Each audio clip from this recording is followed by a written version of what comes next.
सबके बियहला पापा भिरिया नजदीकवा से हमारा बियहला बड़ी दूर। सबके बियहला पापा भिरिया नजदीकवा से हमारा बियहला गंगा पार।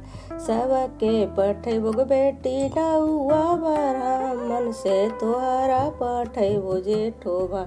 बारही बरिस पर भैया एलन पाहुनमा से कैसे कैसे भैया जी के जामा।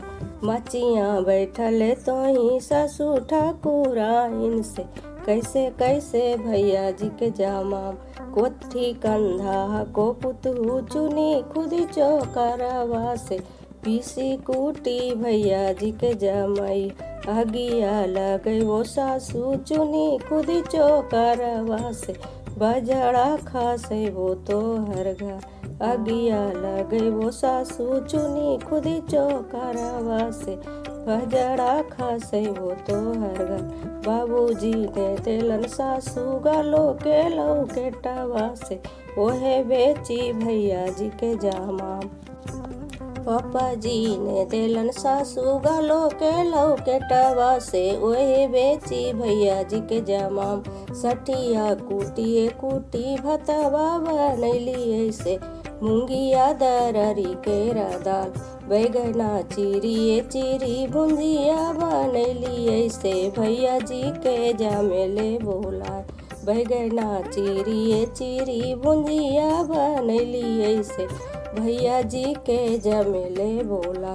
जमे केरा भैया जी से जमलक नंदोसिया से मोरा भैया रहलन उपास। जमे केरा भैया जी से जमलक नंदोसिया से मोरा भैया रहलन उपास। रहिए ही जइहा भैया रहिए बिसरिया से मैया आगे करिहा बड़ा। रहिया ही जइहा भैया रहिए बिसरिया मैया आगे करिहा।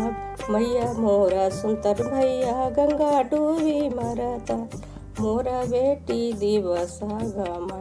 रहिया ही जइहा भैया रहिए बिसरिया से भाभी आगे करिहा बढ़ाई।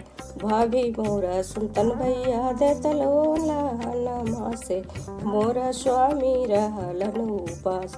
रहिए ही जइहा भैया रहिए बिसरिया से साखी आगे करिया बड़ा। सखी मोरा सुनतन भैया गंगा डूबी मरता मोरा साखी दिवसा गमा।